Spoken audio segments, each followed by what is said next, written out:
সুধী দর্শকবৃন্দ, শীতকালটি চলেই আসলো। এরকম একটি সুন্দর উজ্জ্বল সকালে আপনাদেরকে কিছুটা স্বাস্থ্যকর সময় উপহার দেওয়ার জন্য চলে এলাম এসিটিভির সাপ্তাহিক সরাসরি নিয়মিত আয়োজন এসপি হসপিটাল স্বাস্থ্য প্রহরে। আমি উপস্থাপনায় আছি ডক্টর তাসমিয়া আহমেদ হুমা। আমাদের সাথে অতিথি হিসেবে আছেন আপনাদের সবার পরিচিত প্রিয় মুখ ডক্টর এস চক্রবর্তী, বাত ব্যথার রিহ্যাব এবং ফিজিওথেরাপি বিশেষজ্ঞ, চিফ কনসালটেন্ট এবং চেয়ারম্যান এসপি হসপিটাল। আমরা আজকে কথা বলবো অপারেশনবিহীন ঘাড়, কোমর এবং হাঁটু ব্যথার আধুনিক চিকিৎসা নিয়ে। যেহেতু প্রোগ্রামটি লাইভ যাচ্ছে সেহেতু স্ক্রলে দেখানো নম্বরে ডায়াল করে জেনে নিতে পারেন আপনাদের প্রশ্নের সম্ভাব্য সমাধানগুলো। অতিথির কাছে চলে যাচ্ছি। ভালো আছেন তো? ভালো আছি, আপনি কেমন আছেন? আলহামদুলিল্লাহ ভালো আছি। শীতের একটা আভাস দেখা দিচ্ছে, কিন্তু পুরোপুরি শীত কিন্তু আমরা আসলে এখন আর পাই না আগের মতো। ঢাকা শহরটা বোধহয় গরমই থাকে সব সময়, মানে সবাই বলে যে ঢাকার বাইরে গিয়ে শীতের আমেজটা পেয়ে আসা উচিত। আমরা ঢাকায় থাকি, কিন্তু আমরা ঢাকায় থাকি অনেক ঝামেলা নিয়ে। সেই ঝামেলাগুলো সারা বছর থাকে, ব্যথাও আমাদের সারা বছর থাকে। তো শীতকালের জন্য আমরা জানি, আপনার সাথে কথা বলে আমরা সবসময় চিন্তা করতাম যে শীতকালে ব্যথা বাড়ে। ব্যথা আসলে সারা বছরই থাকে, শীতকালটাই হয়তো আমরা দেখি বেশি। আচ্ছা, প্রথমে আমি একটু জিজ্ঞেস করতে যাচ্ছি যে আমাদের কোমর ব্যথা নিয়ে আমরা কথা বলি কিন্তু সব সময়, কিন্তু কোমর ব্যথার রোগীদের প্রশ্ন এবং রোগীদের সমস্যার কিন্তু কোনো শেষ নাই। তো শুরুতে আমি একটু জিজ্ঞেস করতে চাচ্ছি যে কিছু কিছু কোমর ব্যথা আছে যে অনেক দিন ধরে হচ্ছে, কিছুক্ষণ থাকে কিছুক্ষণ থাকে না, কখনো কখনো আসে, আর কিছু কিছু কোমর ব্যথা আছে কন্টিনিউ থাকে। তো এই দুটোর মধ্যে আসলে তফাৎটা কি? কেন কিছু কন্টিনিউ থাকে আর কেন কিছু আসে আর যায়? ধন্যবাদ। আসলে কোমর ব্যথা যেটা আমরা বলি, ব্যথা কিন্তু কোনো রোগ না, ব্যথা হচ্ছে সিমটম। ব্যথা নিশ্চয় কোনো কারণ আছে, সেই কারণের উপর ডিপেন্ড করে কিন্তু ব্যথা তার কার্যক্রম চালায়, যে সে কন্টিনিউ থাকবে না আসবে যাবে। যেমন ডিসপ্রোলাপসের ব্যথা যদি হয়, সে কখনো আসবে যাবে, কখনো কমে যাচ্ছে, ভালো হয়ে যাচ্ছে, আবার বেশি হচ্ছে, আবার কখনো কন্টিনিউ সে নিজেও করতে পারে। টিউমারের ব্যথা হতে পারে, টিবির ব্যথা হতে পারে, ইনফেকশনের ব্যথা হতে পারে। আসলে নানান কারণে কোমর ব্যথা হয়ে থাকে। কোমর ব্যথা হলেই মানুষ চিন্তা করে ব্যথার ওষুধ খাবো। আসলে ব্যথার ওষুধে কোমর ব্যথা কখনোই ভালো হয় না, আরও বেড়ে যাচ্ছে। কারণ আমরা যে হিস্ট্রি পাচ্ছি, যে রিসার্চ থেকে যেটা পাচ্ছি, যে আমরা যেসব রোগী দেখি, আমাদের হসপিটালে যেসব রোগী আসে, কেউ 10 বছর, 5 বছর, 7 বছর, 12 বছর, 15 বছর, এমন রোগী আছে 25 বছর ধরে কোমর ব্যথায় সে সাফার করছে, ওষুধ খাচ্ছে, চিকিৎসা চলছে, চিকিৎসা কিন্তু বন্ধ নাই, চিকিৎসাও চলছে, কিন্তু আস্তে আস্তে আস্তে আস্তে ব্যথা কিন্তু বেড়েই যাচ্ছে। ওষুধ খেতে খেতে খেতে খেতে খেতে কিন্তু এমন কোনো কোম্পানি নাই যে ওষুধ বাকি রেখেছে, সব কোম্পানি মোটামুটি খাওয়া হয়ে যাচ্ছে। ওষুধ তো একই, ব্যথার ওষুধ মানে একই টাইপের ওষুধ সব জায়গায়, শুধু কোম্পানি ভেদে এটা আলাদা আলাদা নাম। তো খেতে খেতে তারা কিন্তু আসলে ফেড আপ হয়ে গিয়েছে যে আসলে সারে না কেন। আসলে ব্যথার ওষুধে যদি ব্যথা সারবে না, এই ইনফরমেশনটাই রোগীদের দিতে হবে যে ব্যথার ওষুধে কিন্তু ব্যথা সারবে না। ব্যথার ওষুধে ব্যথা সাময়িক একটু দুর্বল হয়ে থাকে। আসলে ব্যথা তো রোগ না। ব্যথা যদি আমরা কমাতে চেষ্টা করি, রোগটা কিন্তু বেড়ে যাচ্ছে। আচ্ছা, ফলে কি হচ্ছে, যেই রোগী আজ থেকে 10 বছরকে ব্যথায় প্রথম আক্রান্ত হয়, প্রথম হয়তো একটা প্যারাসিটামল খেলে কমে যেত, তারপর আস্তে আস্তে এটা বেড়ে গেল, প্যারাসিটামলে কাজ হয় না, তখন ডাইক্লোফেনাক লাগে। এরপরে ডাইক্লোফেনাক কাজ হয় না, এরপর এসিক্লোফেনাক অ্যাড হচ্ছে, এরপর প্রেডনিসোলোন অ্যাড হচ্ছে, এরপর স্টেরয়েড দেওয়া হচ্ছে। মানে তারপরেও কিন্তু সে ব্যথা কিন্তু মুক্ত করতে পারছে না। কারণ হচ্ছে ব্যথার সাথে সাথে রোগটা, ডিজিজটা বড় হয়ে যাচ্ছে। যদি ডিসপ্রোলাপস থাকে সেটাও বড় হয়ে যাচ্ছে, যদি টিউমার থাকে সেটাও বড় হয়ে যাচ্ছে, ইনফেকশন থাকে সেটাও খারাপের দিকে চলে যাচ্ছে। তো যে কারণে আমরা বলি যে ব্যথা হলে ব্যথার ওষুধ না, ব্যথা হলে ব্যথার কারণটা কি সেটাকে আগে জানতে চেষ্টা করুন, সঠিক কারণটা নির্ণয় করে ওই কারণের চিকিৎসা করেন। ব্যথা কমানোর দরকার হবে না, যখন কারণটা ভালো হয়ে যাবে ব্যথা অটোমেটিক কমে যাবে। কারণ ব্যথা হচ্ছে আমাদের গার্জিয়ান, ব্যথা আমাদেরকে সেভ করার জন্য আসে, ব্যথা আমাদের বাঁচানোর জন্য আসে, ব্যথা আমাদের বন্ধু। তো তাকে কিল করার কোনো দরকার নাই। আচ্ছা, রোগীরা সাধারণত চিন্তা করে কি যে যদি কখনো অ্যাক্সিডেন্টাল কেসে ব্যথা হয়, সেই ক্ষেত্রে মানুষের চিন্তা থাকে বোধহয় হাড়টা ভেঙে গেল, এটা কি করা যায়, তখন হয়তো বা ডক্টরের কাছে আসে। কিন্তু নর্মালি যদি কখনো এমনিই ব্যথা শুরু হয়, রোগীরা নিজেরাই কিন্তু ডাক্তার, তারা নিজেরাই ভাবে যে ব্যথার ওষুধ একটা যে নিয়ে আসি, ফার্মেসিতে যাই, নিজেরা নাম তো জানেই, আর যদি না জানে ফার্মেসিতে যিনি থাকেন তার কাছ থেকে ব্যথার ওষুধ নিয়ে খেতে থাকেন, এরকম কন্টিনিউ খেতেই থাকেন। তারপর এক পর্যায়ে যে হয়তো বা তাদের রিয়েলাইজ হয় যে এই ব্যথাটা আসলে কমছে না, কিছু অন্য কিছু হলো কিনা। তো আসলে আমি জানতে চাচ্ছি যে একটা রোগীর কখন ডাক্তারের কাছে সরাসরি চলে আসা দরকার যে এই ব্যথাটা আসলেই নিরাময়যোগ্য না, এটা কি করে বুঝবো? আসলে যদি ব্যথা হঠাৎ করে এমনি এমনি ব্যথা হয়, সেটা কিন্তু আরো বেশি ভয়ের। অ্যাক্সিডেন্ট হলে তো একটা হিস্ট্রি আছে যে আমি আঘাত পেয়েছি, আঘাতের ব্যথা। আঘাত ছাড়া ব্যথা হচ্ছে, তার মানে সামথিং হ্যাপেন, ভিতরে এমন কিছু ঘটছে যে ব্যথাটা দিচ্ছে। হতে পারে ক্রনিক ইনজুরি, ক্রনিক ইনজুরির কারণে ব্যথা ডিসপ্রোলাপস, যে আমরা তো সামনে ঝুঁকে ঝুঁকে বেশিরভাগ কাজ করি, তাতে আমাদের কোমরের ঠিক নিচের পোর্শনটা অতিরিক্ত স্ট্রেচিং হচ্ছে, সেখানে জয়েন্ট ফেটে জেলটা লিক করছে, যে আমাদের যে ভার্টিব্রার যে জয়েন্ট আছে সেখানে ইন্টারভার্টার ডিস্ক আছে, যখনই জয়েন্টটা ফেটে যাচ্ছে তখন ভিতরতে জেলটা লিক করে। সো যত আমরা হাঁটা চলা করি জেলটা তত বেশি বের হয়ে যায়, সেক্ষেত্রে ব্যথা। তো সেটা কিন্তু স্লোলি হচ্ছে, তো পেশেন্ট কিন্তু কোনো ইনজুরি হিস্ট্রি পাচ্ছে না, বাট ব্যথা হচ্ছে। সো এটার জন্য অবশ্যই একজন কনসালটেন্টের পরামর্শ নেওয়া উচিত। কনসালটেন্ট খুঁজে বের করবে যে কী কারণে তার ব্যথাটা হচ্ছে। তো আমাদের দেশে যেটা হয় যে অনেক রোগী আছে এক্সামিনেশন করতে চায় না, বাট এক্সামিনেশনটা খুব ইম্পর্টেন্ট। আবার অনেক চিকিৎসক আছে এক্সামিনেশন কেন করলো এক্সপ্লেন করে না, যার ফলে রোগী মনে করে যে শুধুই মনে পরীক্ষাটা করলো ডাক্তারের বেনিফিটের জন্য। এই যে আমাদের যে মানে ইনফরমেশন, যে আমাদের যে ইনফরমেশন গ্যাপটাই হচ্ছে আমাদের কিন্তু কিছুটা হলো আমাদের চিকিৎসা সেক্টরে অনেকটা বদনাম। যে এই রোগীরা আবার ইন্ডিয়ায় চলে যাচ্ছে, তারা ইন্ডিয়ায় যে অনেক টাকা পয়সা করছে, অনেক পরীক্ষা নিরীক্ষা করেছে, আবার তারা গল্প করছে ওখানে গেলাম এত পরীক্ষা নিরীক্ষা করলো, রোগ ধরলো, চিকিৎসা দিল, ভালো হয়ে গেলাম। এই যে জিনিসটা তারা ওখানে গিয়ে কিন্তু করতে কিন্তু আপত্তি করে না, কারণ ওখানে কিন্তু প্রতিটা পরীক্ষার কিন্তু এক্সপ্লেনেশন দিচ্ছে যে আমি এমআরআইটা কেন করলাম, এমআরআইতে কী পেলাম, ফাইন্ডিংসটা কী, আমি এক্সরেতে কী পেলাম, আমি প্যাথোলজি টেস্টে কী পেলাম, কেন প্যাথোলজি টেস্ট দিলাম, কী প্রয়োজন ছিল। এই যে এক্সপ্লেনেশনগুলো রোগীদের যদি বোঝানো যায় তাহলে রোগী কিন্তু বুঝতে পারে হ্যাঁ আমি এই জিনিসগুলো করেছি, আমি দেখলাম। যেমন আমরা যদি মানে বাইরে যাই চেক আপ করতে, তো সারা বডি সমস্ত কিছু চেক করে, ব্লাড থেকে শুরু করে ইসিজি, ইকো, এক্সরে সবই কিছু করলো, করার পরে কিন্তু একজন বিশেষজ্ঞ কিন্তু এক্সপ্লেন করে দিচ্ছে যে আপনার এই টেস্টগুলো করা হয়েছিল, এই টেস্টের এই রিপোর্ট, এই রিপোর্টের মধ্যে কোনটা ভালো কোনটা খারাপ, যদি সব ভালো থাকে বলে সব ভালো, খারাপ হলে বলে আপনার এই সমস্যা আছে, আপনি অমুক কনসালটেন্টকে দেখাইতে পারেন। এই যে এক্সপ্লেনেশনটা, সো আমাদের প্রত্যেকটা ক্ষেত্রে রোগীদের যদি পরীক্ষা নিরীক্ষা করা হয় আমাদের এক্সপ্লেনেশন করা উচিত যে আমি কেন পরীক্ষাটা করলাম, এই পরীক্ষার প্রয়োজনীয়তাটা কি, এটা প্রয়োজনীয় করা হয়েছে কিনা। অপ্রয়োজনীয় কোনো টেস্ট অবশ্যই করা হয় না, কারণ অপ্রয়োজনীয় বলতে কিছু নাই। কারণ একজন সুস্থ মানুষের সারা বডি চেক আপ করতে পারে, সো এটা অপ্রয়োজনীয় না। চেক আপ করা ভুল না, চেক আপ করা অপরাধ না, কিন্তু মানে আপনি যদি এক্সপ্লেনেশন না করেন সেটা হচ্ছে কমিউনিকেশন গ্যাপ। সো এক্সপ্লেন করতে হবে যে কী কারণে আমি করলাম। সো এটাই যে রোগীদের কোমর ব্যথা হলে তাদের পরীক্ষা নিরীক্ষা করে তাদের এক্সপ্লেন করতে হবে যে কেন ব্যথাটা হচ্ছে, কোথা থেকে ব্যথাটা আসছে। আমি এমআরআই করে দেখে বললাম কিছু নাই, তাহলে ব্যথা কেন আসছে। এক্সরে করে বললাম আপনার কিছু নাই, এই ওষুধটা খান ভালো হয়ে যাবেন, তার মানে কিছু নাই, আবার ওষুধটা খান ভালো হয়ে যাবেন। তো কিছু নাই থাকে তো ভালোটা হবে কি? তো এই প্রশ্নগুলো আসে না। যদি থাকে কিছু যে ভাই এই ছোট সমস্যা আছে, এটার জন্য এই ট্রিটমেন্টটা করলে ভালো হয়ে যাবেন, কিন্তু আমি বলছি কিছু নাই। বেশিরভাগ রোগীর ক্ষেত্রে দেখা যায় যে এক্সরে করেছে, প্যাথোলজি টেস্ট করেছে, রিপোর্ট বলছে নাথিং, কিছুই নাই। তো কিছু না থাকলে রোগী নিশ্চয়ই মিথ্যা কথা বলছে। আর আমরা জানি পেশেন্ট কখনো মিথ্যা কথা বলবে না, কারণ patient is always right. Patient যা বলে সেটাই সত্য, কারণ পেশেন্টের কষ্ট না থাকলে সে ডাক্তারের কাছে নিশ্চয়ই আসবে না পয়সা খরচ করে। সো পেশেন্ট সত্য বলছে, রিপোর্ট ভুল হতে পারে বা রিপোর্ট না বুঝতে পারে, রিপোর্ট ইনফরমেশন গ্যাপ থাকতে পারে, সেটা হতে পারে, কিন্তু কিছু নাই বললে সেটা কিন্তু আরও বেশি খারাপ। তো রোগীরা কিন্তু এটাই বলে যে আমি 5 বছর 7 বছর ধরে ব্যথায় কষ্ট পাচ্ছি, আস্তে আস্তে অচল হয়ে যাচ্ছে, বলছে কিছু নাই। আবার কেউ বলছে একটু হাড় ক্ষয় হয়ে যাচ্ছে, কেউ বলছে বেড়ে যাচ্ছে। আসলে কি হচ্ছে, বিষয়টা কি, মানে তারা যে হতাশ, এই যে তারা অ্যানোমালিসের কারণে। তো এই জিনিসগুলো আমাদেরকে আরও ক্লিয়ার করা উচিত যে আসলে কেন ব্যথাটা হচ্ছে।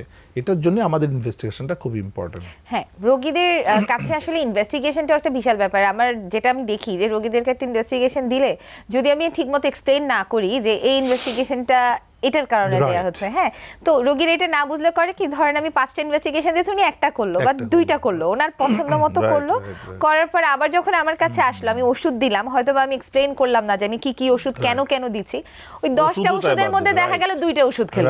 এইটা হচ্ছে যে আসলে এটাই উচিত। খারাপ যেটা হয় সেটা হচ্ছে 2টা ওষুধ খেয়ে যখন পরবর্তীতে আসবে তার অবভিয়াসলি সে সুস্থ হবে না, তখন সে এসে বলবে ডাক্তার সাহেব সুস্থ তো হলাম না। মাঝখানে সে যখন আরো কিছু মানুষজনের সাথে কথা বলবে, যে বলবে ওই ডাক্তারের ওষুধ তো ঠিকই খেলাম কিন্তু আমি তো ঠিক হলাম না, কিন্তু উনি যে নিজে থেকে ওষুধ বের করে রেখেছে, এই জিনিসটা হয় না। রোগীদের কাউন্সিলিং এর অভাবের কারণেই যেটা হয়, যেটা আমি দেখি যে এই যে এমআরআই করতে বলা হয়, রোগীরা কিন্তু করে কি এক্সরে করে নিয়ে আসে যে এক্সরে দেখেন, এমআরআই করলে কি আউটকাম সেই জিনিসটা ওনারা ক্লিয়ার না, তো এই কারণে এক্সরে করে নিয়ে আসে। আমার কাছে অনেক রোগী আসে, দেখা যাচ্ছে যে আমি দেখছি যে তার এমআরআই করা হয়নি, এক্সরে করেছে অনেকবার। তার মানে আপনি কি এমআরআই করেছেন, বলে না, আমাকে আরো 3-4 জায়গা বলেছে, আমি করি নাই। তার মানে তাকে কিন্তু 3-4 বার অ্যাডভাইস করা হয়েছে, বাট সে এমআরআই করে নাই। তো এতদিনে কিন্তু রোগীটা আরো খারাপ হয়ে গেল। আমি রিসেন্টলি একটা মহিলা রোগী দেখলাম, ওনার সার্ভাইকাল অনেক বড় একটা টিউমার হয়ে আছে। তো তার সার্ভাইকালে এমআরআই করার পর তার কিন্তু ব্যথা নিয়ে আসছে, তো সে অনেক দিন ধরে ব্যথায় ওষুধ খায়, এটা করে ওটা করে।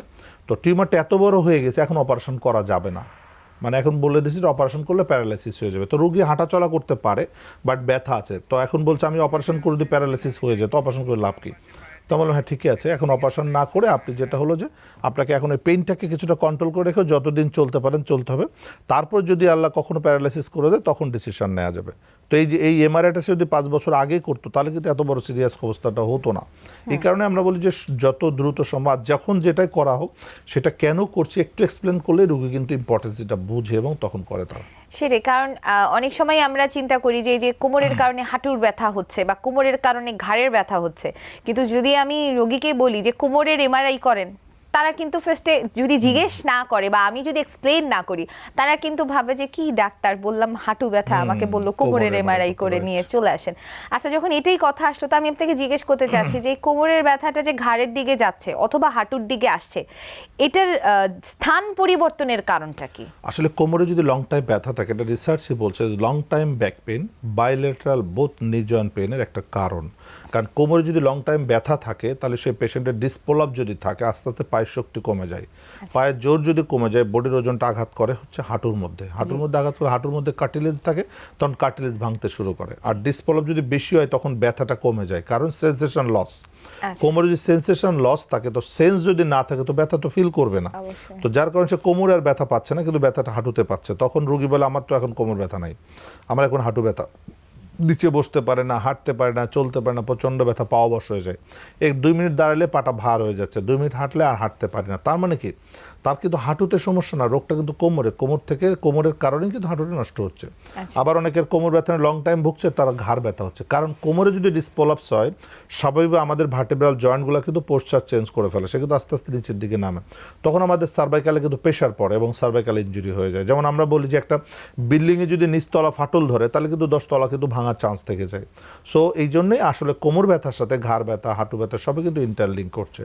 আচ্ছা, কোমরের ব্যথার কারণে হাঁটু ব্যথা হচ্ছে, কোমরের ব্যথার কারণে ঘাড়ে ব্যথা যাচ্ছে, তো আমাদের কি রুটিনলি আসলে কোনো এমআরআই করা উচিত 6 মাস অথবা 1 বছরে, এরকম কি? যেমন আমরা ব্লাড টেস্ট করানো উচিত বা একটা হেলথ চেক আপ করানো উচিত বছরে, এমআরআই করার কি দরকার আছে ভাবে? আমি মনে করি জীবনে একবার এমআরআই করলেই চলে, যদি চিকিৎসা কমপ্লিট হয়ে যায় আর কখনো এমআরআই দরকার নেই। কারণ এমআরআই করার তার মধ্যে অনেকগুলো কারণ আছে, যে একটা রোগী কোমর ব্যথা অনেকদিন সাফার করছে তো প্রথমে একটা এমআরআই করা উচিত, বা অনেকদিন না রিসেন্টলি সাফার করছে তার কিন্তু এমআরআইটা খুব ইম্পর্টেন্ট। কারণ হলো কি তার একবার দেখা উচিত যে কোমরের স্পাইনে কোথাও টিউমার আছে কিনা, কারণ টিউমারটা সাধারণত জন্ম থেকে শুরু হয়, মোস্ট অফ দ্য টিউমার দেখা যায় পেশেন্টের জন্মের থেকে শুরু হয়ে আছে, ছোট আছে আস্তে আস্তে বড় হচ্ছে। তো যদি প্রথমে একটা এমআরআই করা যায় তাহলে কিন্তু আমরা দেখতে পাবো যে আমার স্পাইনাল কর্ডটা কি অবস্থান আছে। স্পাইনাল কর্ড ভালো আছে, টিউমার নাই, তাহলে আমি একটা দিক থেকে সেভ, টিউমার নাই, টিবি নাই, ক্যান্সার নাই, টেনশন মুক্ত। দেন আমি দেখলাম ডিসপোলাপস, এই ডিসপোলাপসের ট্রিটমেন্ট করব, যদি ডিসপোলাপস ভালো করে দিই আর জীবনও কোনোদিন এমআরআই করা লাগবে না, ফার্দার যদি সে কোনো ইনজুরি বা অ্যাক্সিডেন্ট না হয়। কারণ হলো যে তার কিন্তু আর হঠাৎ করে টিউমার হবে না, এটার পার্সেন্টেজ খুবই কম। যে একবার এমআরআই করার পর 6 মাস পর আপনি এমআরআই করে পাবেন যে টিউমার অসম্ভব, এটা পাবেন না। 5 বছর পরও টিউমার পাবেন না। হ্যাঁ, টিবি হতে পারে, সেটা অন্য অন্য হিস্ট্রির মধ্যে আমরা বুঝতে পারি, যে কারণ আসলে এমআরআইটা একবার করলেই যথেষ্ট। তবে যদি এমআরআই করলেন, ট্রিটমেন্ট করলেন না, আপনি কোমরে ডিসপোলাপস আছে, আপনি 1 বছর আগে এমআরআই করেছেন, এটা নিয়ে হাঁটছেন, আস্তে আস্তে আরও খারাপ হচ্ছে, তখন আবার আপনাকে এমআরআই করতে হবে। সো এই ক্ষেত্রে এমআরআই 2-3 বার করার পর করে অনেকেই। কিন্তু যদি ভালো, যেমন আমার কাছে রোগী আসলে বলে আমি জীবনে একবার এমআরআই করবো, আর কোনোদিন করবো না। হ্যাঁ, যদি ফার্দার কোনো অ্যাক্সিডেন্ট হয় তাহলে সেক্ষেত্রে লাগবে। যেমন আমার যে রোগী আজ থেকে 15 বছর আগে এমআরআই করে ট্রিটমেন্ট করে সুস্থ করে দিয়েছে, সে ভালো আছে, সো তার এমআরআই কোনো প্রয়োজন নাই, কারণ তার হঠাৎ করে কিন্তু আর টিউমার হবে না। হ্যাঁ, টিবি ইনফেকশন হতে পারে, সেটা আলাদা থিং, সেটা আলো অন্যান্য হিস্ট্রি আসবে, সেক্ষেত্রে ডিফারেন্ট। সো এই কারণে এমআরআইটা বারবার করার কোনো প্রয়োজন হয় না। আচ্ছা, তো ডায়াবেটিক পেশেন্টদের ক্ষেত্রে আমরা কিন্তু জানি যে ডায়াবেটিক নিউরোপ্যাথির কারণে ওনারা ব্যথা বুঝে না, সেক্ষেত্রে ওনাদের জন্য আসলে ট্রিটমেন্ট প্যাটার্নটা কি হওয়া উচিত? যে ওনাদের কোনো ডিসপ্রোলাপস আছে নাকি বা ব্যথা আছে নাকি? ওনারা তো অনেক ক্ষেত্রেই ব্যথা হয়তো বা বুঝে না, ব্যথা না পাইলে তার তো সেন্সেশন লস থাকছে, তার অবশ হচ্ছে, তার পায়ের শক্তি কমে যাচ্ছে, এগুলো থেকে আমরা বুঝতে পারি যে ডায়াবেটিস পেশেন্টদের তখন যদি কোমর ব্যথা হয়, ব্যথার সেন্সেশনটা কম থাকে, সেক্ষেত্রে তার কিন্তু হাঁটা চলা কমে যাবে, সে বলবে হাঁটতে পারে না, পা ভার হয়ে যায়, অবশ হয়ে যায়, হাঁটতে পারছে না, এটা কিন্তু ডিসপোলাপসের কারণে হচ্ছে। সো তখন আসলে ক্লিনিক্যাল হিস্ট্রি থেকেই আমরা মোটামুটি 99% কনফার্ম হয়ে যায় যে তার কি কি হতে পারে। তখন এমআরআই করে আমরা আরো আইডেন্টিফাই করি যে 100% যে তার আসলে কি হয়েছে। আচ্ছা, ব্যথাটা যখন ঘাড়ে যায় বা ঘাড়ের যে ব্যথাটা শুরু হয়, যদি সার্ভাইকাল ডিস্ক প্রোলাপস থাকে যে ব্যথাটা শুরু হয়, ওই ব্যথার কারণে আসলে ব্যথাগুলার কোথায় কোথায় যেতে পারে বা কি ইফেক্ট করতে পারে? যেমন সার্ভাইকাল পেইন থেকে অনেক সময় হেডেক হতে পারে, মাথা ব্যথা। অনেক রোগী আসে আমাদের কাছে বলে আমার বহুদিন ধরে হেডেক, মাথা আমরা ভাববো তো মাইগ্রেন, রাইট। অনেকে বলছে মাইগ্রেন, কেউ বলছে চোখ থেকে ব্যথা হচ্ছে, কেউ ব্রেন থেকে হচ্ছে। তো সেজন্য ব্রেনের সিটি স্ক্যান করেছে, এমআরআই করেছে, সব নর্মাল। চোখের ডাক্তারের কাছে গিয়েছে, সেও বলছে চোখ ভালো আছে। তাহলে কেন ব্যথা? আসলে এই ব্যথাটা সার্ভাইকাল থেকে। আপার সার্ভাইকালে যদি ডিস্ক প্রোলাপস থাকে সেটা থেকে মাথা ব্যথা হতে পারে, ভার্টিগো হতে পারে। আচ্ছা আচ্ছা। আবার অনেকের আছে চেস্ট পেন হয়, বুকে ব্যথা হচ্ছে, কিন্তু ইসিজি করে দেখেছে নর্মাল, ইকো করেছে নর্মাল, ইটিটি করেছে নর্মাল, কিন্তু তার বুকের ব্যথা ভালো হচ্ছে না। এটা কিন্তু সার্ভাইকাল ডিস্ক প্রোলাপস থেকে হতে পারে। যদি লোয়ার সার্ভাইকাল ডিস্ক প্রোলাপস হয় সেক্ষেত্রে চেস্ট পেন হতে পারে, বুকে ব্যথা। অনেক রোগী আমরা পেয়ে থাকি এরকম যে সার্ভাইকাল ডিস্ক প্রোলাপসের কারণে বুকে ব্যথা হচ্ছে। তো অনেক ইনভেস্টিগেশন করেছে, ইসিজি করেছে, সব নর্মাল এসেছে। তখন আমরা ঘাড়ের এমআরআই করে দেখেছি তার ডিস্ক প্রোলাপস আছে এবং ট্রিটমেন্ট করে সে ভালো হয়ে যাচ্ছে। তো এটা হাতে ব্যথা হতে পারে, হাত ঝিঝি করতে পারে। সো আসলে ঘাড় থেকে অনেক জায়গায় ব্যথা চলে যেতে পারে। অনেক রোগী আছে বলে আমার ব্যথা নাই, কিন্তু হাঁটতে গেলে মাতালদের মতো বডি কন্ট্রোল করে না, যেটা বলে মানে ব্যালেন্স, মানে লেস ব্যালেন্স, তার হচ্ছে ব্যালেন্সটা থাকছে না, সে ডানে যেতে বায়ে চলে যাচ্ছে, কিন্তু তার ব্যথা নাই। তো এটা কিন্তু সার্ভাইকাল মাইলোপ্যাথি, আরও ডেঞ্জারাস। সার্ভাইকাল ডিস্ক প্রোলাপস হয়ে তার স্পাইনাল কর্ডকে আঘাত করেছে। স্পাইনাল কর্ড আঘাত করার কারণে তার বডিটা ইমব্যালেন্স হয়ে যাচ্ছে, শক্তি কমে যাচ্ছে, সে হাঁটাচলা করতে পারছে না, ডানে বায়ে চলে যাচ্ছে, ব্যালেন্স পাচ্ছে না। এটা আরও ভয়ঙ্কর। পরে কিন্তু 4 হাত পা প্যারালাইসিস হয়ে যেতে পারে। এরকম অনেক রোগী আমরা পেয়ে থাকি, ব্যথা নাই কিন্তু ব্যালেন্স চলে যাচ্ছে, ব্যালেন্স নাই।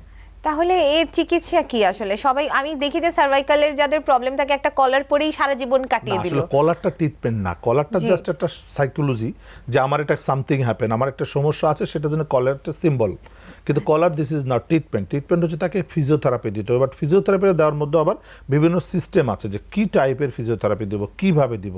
তাকে কি বেড রেস্টে রেখে থেরাপি দিতে হবে, না বাসা থেকে এসে দিবে, না মুভমেন্ট করে দিবে, এটা ডিপেন্ড করে বিশেষজ্ঞের উপরে যে উনি কিভাবে চাচ্ছেন। যে আপনার সার্ভাইকালে সিভিয়ার ডিস্ক প্রোলাপস আছে, সেই ক্ষেত্রে বলে বাসা থেকে আসা যাওয়া করেন, তো রোগী তো আরও প্যারালাইসিস হয়ে যাবে। সেই ক্ষেত্রে হসপিটালে ভর্তি রেখে, যেটাকে আমরা বলি অ্যাক্টিভ বেড রেস্ট, যে বিছানায় শুয়ে থেকে তাকে দিনে 4 বেলা ফিজিওথেরাপির মাধ্যমে মাসলকে স্ট্রং করতে হবে এবং রেস্টের কারণে ওই ফাটলগুলো রিপেয়ার হয়ে ডিস্ক থেকে স্পাইনাল কর্ডকে ছেড়ে দিবে। ছেড়ে দিলেই তখন কিন্তু সে আবার তার ফাংশনাল অ্যাক্টিভিটিস স্বাভাবিক চলে আসবে। তো এটা আসলে ডিপেন্ড করে যে বিশেষজ্ঞ কিভাবে চাই সেভাবে তার ট্রিটমেন্টটা করতে হবে। আচ্ছা, বিছানা আসলে কিরকম হওয়া উচিত? এই যে আমাদের ঘাড় ব্যথা, কোমর ব্যথা হয়, অনেকের দেখে আমি কমপ্লেন বলে যে আমাদের বিছানায় কোনো একটা সমস্যা আছে, বা রাতে শুলে সকালবেলা দেখা যায় যে শ্বাস নিতে পারছি না ব্যথায়, আবার যখন একটু হাঁটাচলা করছি তখন ব্যথাটা চলে যাচ্ছে। ব্যথাটা দেখা যায় যে পুরো পিঠ জুড়ে থাকে, ঘাড় জুড়ে থাকে। তো এটা কি আসলে আমাদের বিছানার কোনো প্রবলেম হচ্ছে, বা আমাদের কি বিছানার প্যাটার্নটা চেঞ্জ করা উচিত? আসলে আমাদের দেশে বিছানা, যেটা মানুষের একটা ধারণা আছে যে শক্ত বিছানা, অনেক সময় হার্ডবোর্ডের উপর শুচ্ছে, কাঠের উপর শুচ্ছে। আসলে আমাদের উচিত সফট বিছানা। আমরা যেটা ফোমে শোয়া উচিত না, শক্ত বিছানায় শোয়া উচিত না, সফট বিছানা হতে হবে, ফার্ম, যেটাকে বলা হয় যে 2 ইঞ্চি কমপক্ষে সফট হতে হবে। কারণ আমাদের বডিটা কিন্তু স্ট্রেট না, আমাদের বডি কিন্তু কার্ভেচার আছে, বিভিন্ন জায়গায় কার্ভ আছে। এই কার্ভগুলোকে ফিল আপ করার জন্য হচ্ছে আমাদের সফট বিছানা লাগে। যেমনি আমরা বালিশ ইউজ করছি, কেন বালিশ ইউজ করছি? কারণ মাথার বডির শেপটা কিন্তু স্ট্রেট না, ডিফারেন্স আছে। সো এই গ্যাপগুলোকে কাভার করার জন্য কিন্তু বালিশ। সো বালিশটা হতে হবে সফট। অনেকে আছে 2-3টা বালিশ ব্যবহার করে, তাদের ঘাড় ব্যথা হয়। সো বালিশ হতে হবে একটা পাতলা বালিশ, সফট বালিশ হতে হবে, বিছানা হতে হবে সফট, তাহলে এটা শরীরের জন্য উপকারী। অনেক আছে ফ্লোরে শুয়ে ঘুমায়। আসলে যারা লেবার, যারা কাজ করছে, ফিজিক্যাল ওয়ার্ক করে, তাদের অভ্যাস হয়ে গিয়েছে, তো অভ্যাসেই তারা পারে, কিন্তু এটা আসলে সবার জন্য প্রযোজ্য না। যেটা আমরা বলি সবসময় সফট বিছানা আমাদের জন্য আরামদায়ক। আচ্ছা, ধন্যবাদ। আমরা আবারও আলোচনায় ফিরে আসবো। একটা বিরতির সময় হয়ে গেছে। শুধু দর্শকবৃন্দ, নিয়ে নিচ্ছি একটা ছোট্ট বিরতি। বিরতির পর আমরা আবার আমাদের আলোচনায় ফিরে আসবো। ততক্ষণ আমাদের সাথে থাকুন, চোখ রাখুন এসএ টিভির পর্দায়।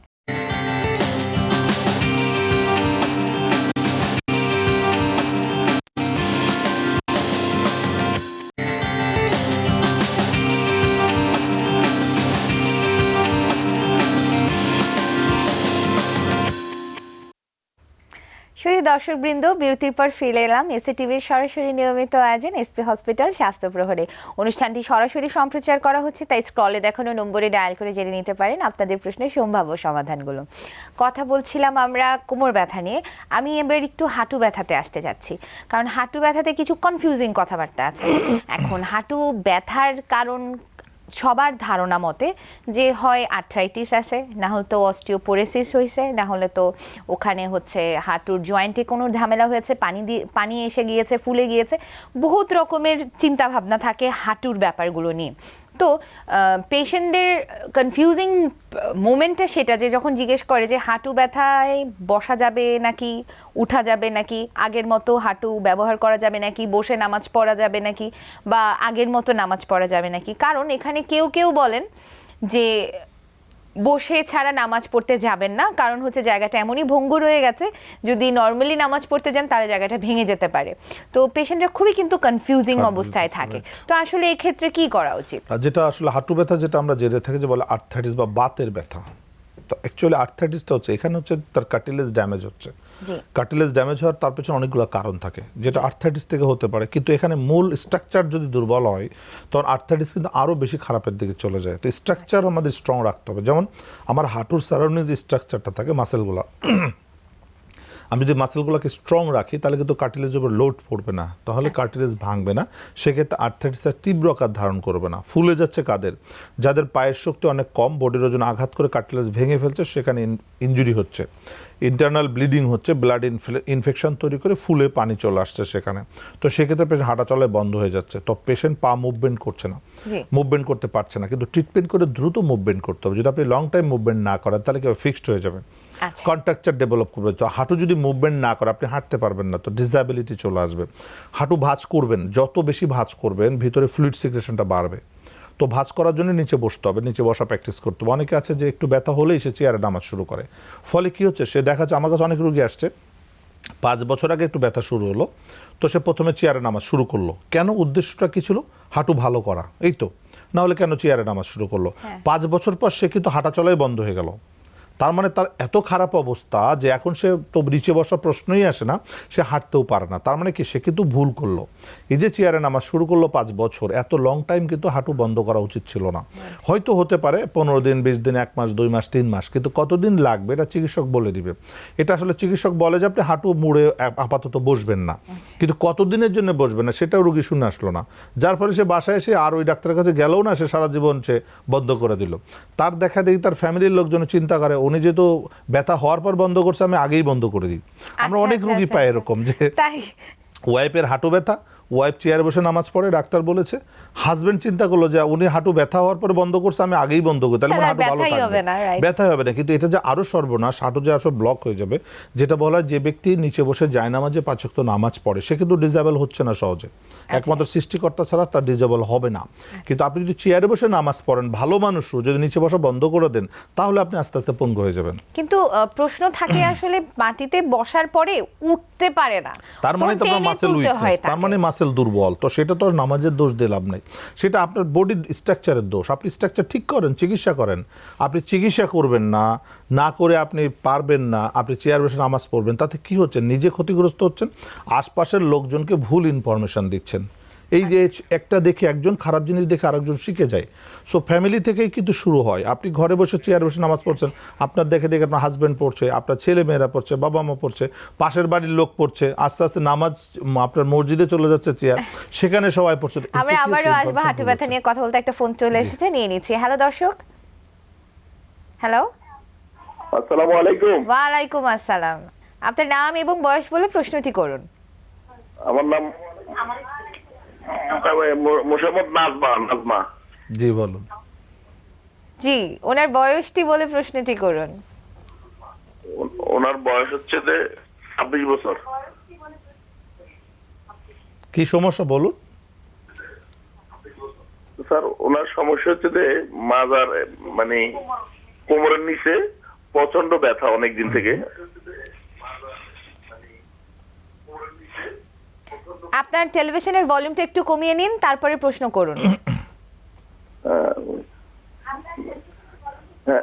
হ্যাঁ, ভলিউম একবারে কমাই দিছি, ভলিউম একবারে কমাই দিছি। জি, এবার বলুন।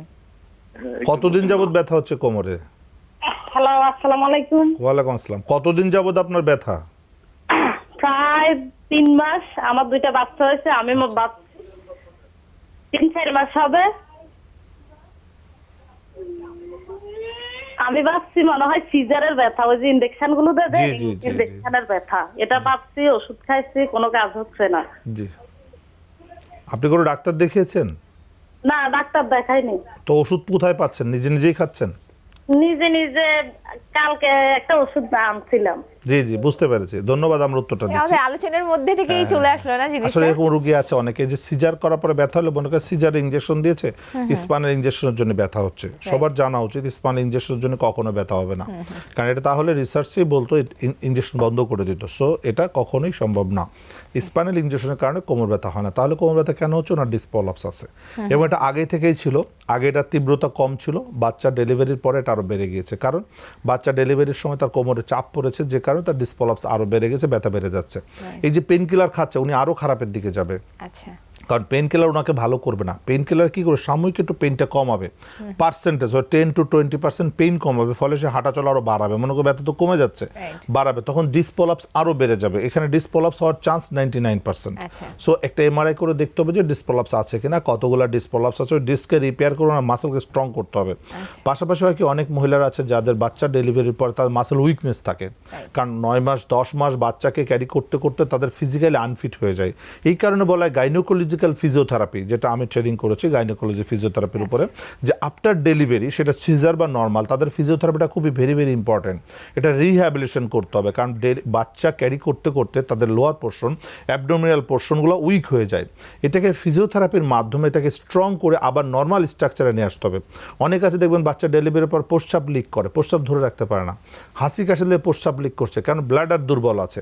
সো এটাও ফিজিওথেরাপির মাধ্যমে এটাকে ভালো করা সম্ভব। সো এই যে ডেলিভারি বা সিজার যেটাই হোক, সাথে সাথে এদের ফিজিওথেরাপির আন্ডারে চলে আসা উচিত। অ্যাটলিস্ট 1-2টা থেরাপি নিলে ম্যাক্সিমাম রোগীরাই ভালো হয়ে যাবে, পরবর্তীতে ব্যথাতে তারা সাফার করবে না। কারো কারো হয়তো কয়েকদিন বেশি লাগতে পারে, তো তা প্রত্যেকেরই আসলে ফিজিওথেরাপির মাধ্যমে এদেরকে ট্রিটমেন্ট করা উচিত। ধন্যবাদ। আমাদের আরেকটা ফোন চলে এসেছে, নিয়ে নিচ্ছি। হ্যালো দর্শক। জি, আসসালামু আলাইকুম। ওয়ালাইকুম আসসালাম। আপনার নাম এবং বয়স বলে সমস্যাটি বলে ফেলুন। আমার নাম হচ্ছে সাজিদ, আমাদের বাসা ফরিদপুরে। আমি ফোন দিয়েছি, আমার বাবার বয়স হয়েছে 65+। জি, আচ্ছা, আমার বাবা কিছুদিন আগে রাতে নামাজ পড়ার ওঠার সময় খাটের সাথে তার হাঁটুতে গুঁতা লাগে। আচ্ছা, গুঁতা লাগার পর আস্তে আস্তে ব্যথা হয়। এখন 2 পায়ের 2 থুড়াতে প্রচুর পরিমাণের ব্যথা। জি, আমাদের স্থানীয় যে একটা ডাক্তার দেখিয়েছি, কিছু ওষুধ এখানে প্রেসক্রাইব করেছে, কিন্তু ওইভাবে আসলে সমাধান হয় নাই। আচ্ছা আচ্ছা। উনি কি হাঁটা চলা করতে পারে এখন? হাঁটা চলা করতে পারে। আচ্ছা আচ্ছা। 2 পায়ে ব্যথা হচ্ছে? 2 পায়েরই থুড়াতে। আচ্ছা, থোড়াতে, বুঝতে পেরেছি। ধন্যবাদ, আমরা উত্তরটা দিচ্ছি। আসলে এখানে হিস্ট্রি বলছে সে হাঁটুতে একটা পায়ে ব্যথা পেয়েছে। হ্যাঁ। তাহলে 2 পায়ে ব্যথা গেল কেন? Right. আসলে ওই ব্যথাটা, আঘাত লাগাটা তার মূল কারণ না। তার মূল কারণ হচ্ছে কোমরের সমস্যা আছে।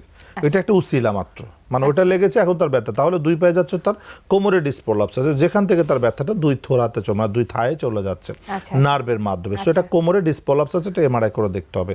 ওষুধ খাচ্ছে, ভালো হচ্ছে না, আরো খারাপ হচ্ছে। কিন্তু দেখছেন যে সে কিন্তু ওষুধ খাচ্ছে পাশের দোকানের ওষুধ নিয়ে, বাট রোগটা আরো খারাপের দিকে যায়, তার মানে ডিসপ্রলাপস আরো বের হয়ে যাচ্ছে বেশি। সো দর্শক, আমি সাজেস্ট করব কোমরে মেরুদণ্ডে যেটা তার ডিসপ্রলাপস আছে, হয়তো L4-5 লেভেলে, যেটা নার্ভে চাপ দিয়ে তার থায়ে পেনটা হচ্ছে, যে যত দিন যাচ্ছে এই প্রলাপসটা আরো বেড়ে যাচ্ছে। সো এখন হাঁটাচলা বন্ধ রেখে ওনাকে এমআরআই করে দেখে ওনাকে ফিজিওথেরাপি করতে হবে। ফিজিওথেরাপির মাধ্যমে ডিসটাকে রিপেয়ার করে মাসেলকে স্ট্রং করতে হবে, তাহলে সে সুস্থ হয়ে যাবে। এখানে পেইন কিলার কাজ করবে না, পেইন কিলার আরও ক্ষতি করবে, কারণ পেইন কিলার খাইলে ডিসপ্রলাপসও বেড়ে যাবে, ওনার কিডনি বা লিভারের সমস্যা হতে পারে। ধন্যবাদ আপনাকে। আচ্ছা, ফিজিওথেরাপি কোন ধরনের ফিজিওথেরাপির জন্য আমার হসপিটালে ভর্তি থেকে নেওয়া উচিত, আর কোন ধরনের ফিজিওথেরাপি আমি যাওয়া আসা করে নিতে পারবো? আসলে যেটা হলো যে আমরা যে রোগী দেখি তার মধ্যে অলমোস্ট 5 to 10% রোগী সিভিয়ার কন্ডিশন নিয়ে আসে, তাদের হসপিটালাইজেশন ছাড়া সম্ভব হয় না। যেমন দেখা যাচ্ছে একজন রোগী 10 বছর ধরে কোমর ব্যথা আক্রান্ত, তার মাল্টিপল ডিসপ্রলাপস, সো সে মুভমেন্ট করে করে তার ব্যথাটা বাড়ায় দিয়েছে, তখন সেক্ষেত্রে আমরা রিস্ক নিতে চাই না। আমরা বলি 21 দিন হসপিটালে থাকেন, 21 দিন চিকিৎসা নেবেন, বাসায় 21 দিন, 42 দিন চিকিৎসা করবেন, 42 বছর ভালো থাকবেন। সো এই যে বছরের পর বছর কষ্ট পাওয়ার থেকে 42 দিন কষ্ট করা ভালো। আর যাদের acute injury, severe, just simple injury আছে, তাদের আমরা চিন্তা করি বাসায় শিখাই দিচ্ছি, বাসায় গিয়ে করছে। সো 90% রোগী বাসায় নিজেরাই থেরাপি করতে পারবে, আমরা শিখাই দিব।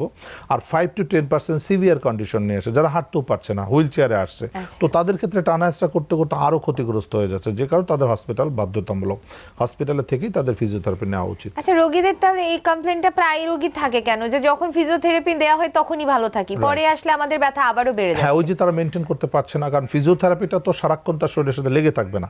ফিজিওথেরাপি হচ্ছে মেনটেনেন্স করতে হবে, যেমন আমরা অলওয়েজ মেনটেন করি, আমরা যে চলাফেরা করছি চলাফেরার মধ্যেও আমরা থেরাপি দিচ্ছি। আচ্ছা, আমরা এটা নিয়ে আবারও কথা বলবো, আমরা একটা ফোন নিয়ে নিচ্ছি এর মাঝখানে। হ্যালো দর্শক, হ্যালো। হ্যালো, আসসালামু আলাইকুম। ওয়ালাইকুম আসসালাম, আপনার নাম এবং বয়স বলে প্রশ্নটি করুন। জি, আমি সাদিয়া আক্তার বলছি টঙ্গী থেকে। জি, আপনার টেলিভিশনের ভলিউমটা একটু কমিয়ে নিন। জি জি, ভলিউম কমা আছে, মানে আমার হচ্ছে ভলিউম কমান না আপনি? পেটের দুই সাইড প্রচন্ড ব্যথা করে, মানে প্রস্রাব করতে পারি না, মানে খুবই সমস্যা। এটা কি সমস্যা? কোমরে কোনো ব্যথা আছে?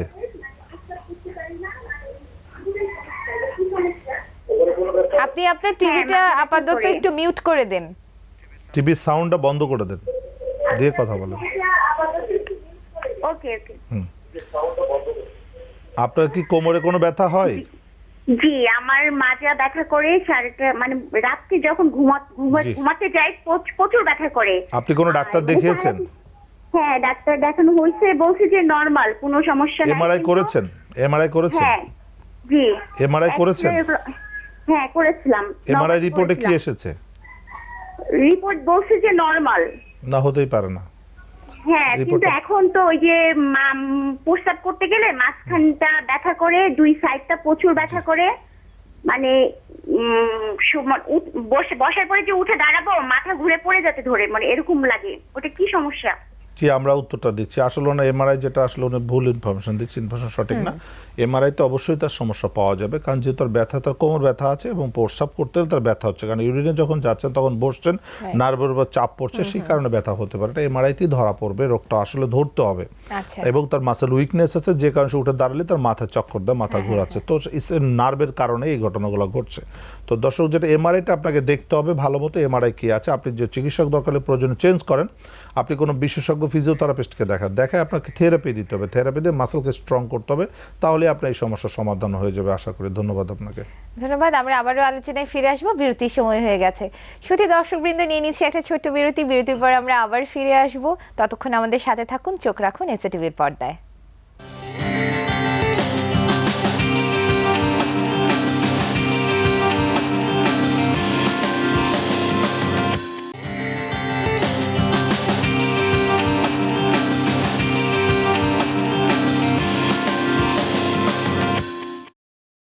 শুধু দর্শকবৃন্দ, বিরতির পর ফিরে এলাম এসএটিভির সাপ্তাহিক সরাসরি নিয়মিত আয়োজন এসপি হসপিটাল স্বাস্থ্য প্রহরে। কথা বলছিলাম অপারেশনবিহীন ঘাড়, কোমর এবং হাঁটু ব্যথার আধুনিক চিকিৎসা নিয়ে। অনুষ্ঠানটির শেষ পর্যায়ে চলে এসেছি, তাই স্ক্রলে দেখানো নম্বরে জলদি ডায়াল করে জেনে নিন আপনাদের প্রশ্নের সম্ভাব্য সমাধানগুলো। বিরতির আগে আমরা অনেক ব্যথা নিয়ে কথা বলেছি, এখন একটু অদ্ভুত ব্যথা নিয়ে কথা বলি। কিছু ব্যথা থাকে, পেশেন্ট এসে বলে একবার কোমরে করে, একবার ডান হাঁটুতে করে, কয়েকদিন পরে বাম গোড়ালিতে করে, ব্যথাটা স্থির না, দিকও স্থির না, একবার এক জায়গায় যায়। এটার কারণটা কি? এটা আসলে নার্ভের জন্য হচ্ছে, যে ডিসপলাপস থাকলে নার্ভের কারণে ইলেকট্রিসিটির মতো পেইনটাকে মুভমেন্ট করে, যে নার্ভে চাপ দেয় সেই নার্ভটা যেদিকে যায় ব্যথাটা সেদিকে যাচ্ছে। এটা কিন্তু ডিসপলাপসের পূর্ব লক্ষণ, মানে ডিসপলাপস হচ্ছে, তা আস্তে আস্তে এটা সিগন্যাল দিচ্ছে এবং এটা থেকে আস্তে আস্তে একসময় পার্মানেন্ট হয়ে যাবে। আচ্ছা, আমাদের একটা ফোন চলে এসেছে, নিয়ে নিচ্ছি। হ্যালো দর্শক। হ্যালো, আসসালামু আলাইকুম। ওয়ালাইকুম আসসালাম, আপনার নাম এবং বয়স বলে প্রশ্নটি করুন। আমি ঢাকা থেকে মনি বলছি। জি, বয়স 26 বছর। সমস্যাটি বলুন।